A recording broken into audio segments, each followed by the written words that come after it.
Bonjour à tous, nous voici donc sur GeoGebra, un outil merveilleux qui va nous permettre de faire de la géométrie dynamique et se soulager tous les efforts des tracés. Alors l'exercice d'aujourd'hui va consister à faire disparaître déjà les axes ici, parce que bon, il nous semble pas très pratique. Donc on va dans les options, et dans les options on choisit avancer. Une fois qu'on a cliqué sur avancer, on a une petite fenêtre qui se présente devant nous. On va aller dans le deuxième onglet, et vous voyez, on peut faire afficher les axes des Y, on l'enlève. Dans les axes des X, on enlève l'axe des X, et hop, on n'a plus d'axes, et c'est beaucoup plus simple. Après, on peut les rajouter quand on veut, bien sûr, et on peut aussi ajouter une grille pour effectivement pouvoir repérer un petit peu ce qu'on veut faire, quand on veut faire des choses bien droites, bien alignées. Donc nous, ici, on va donc se passer de toute cette activité des X et des Y pour avoir une page toute blanche. Alors ici, il y a une petite fenêtre sur laquelle vont s'afficher tous les renseignements sur les choses qu'on va tracer, et qui ne nous intéressent pas, mais je vais le laisser s'afficher parce que ça va nous permettre d'avoir des repères.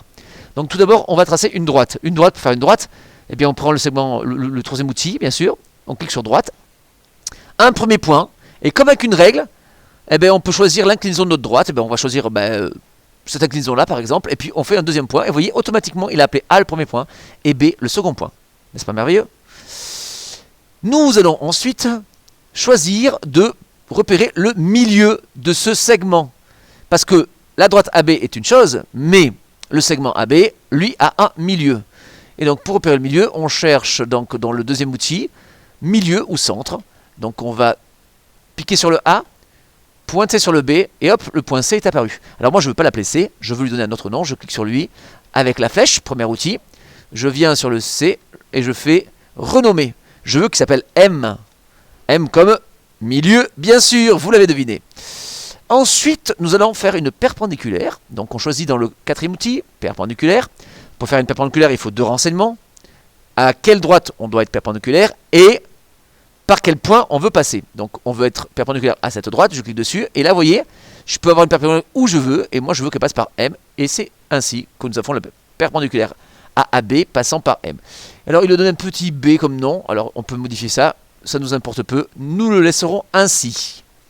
Maintenant, nous allons faire un cercle. Donc on va dans le sixième outil. Donc un cercle. Alors vous voyez, le cercle, on peut avoir deux sortes de cercles. Nous, on veut un cercle où on va donner le centre et un point qui est sur le cercle. D'accord?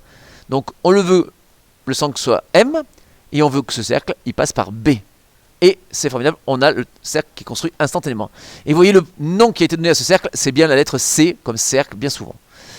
Alors nous allons maintenant définir deux points, les points qui ont été à l'intersection entre le cercle et la perpendiculaire en haut et en bas. Pour cela, on va aller dans le deuxième outil, on choisit intersection, et ici on vient dessus, ici, ou alors on va commencer par celui du bas, hop, il va l'appeler C, et celui du haut, il va l'appeler D. Et on se retrouve avec une figure qu'on peut tracer grâce à un segment. On va tracer A, D, D, B, B, C, et C, A. Voici le premier exercice où nous avons réalisé la construction d'une droite, d'une perpendiculaire et d'un cercle. Et tout ceci au sein de notre cercle, on a réalisé un carré. Voilà, merci à vous, à bientôt les studios.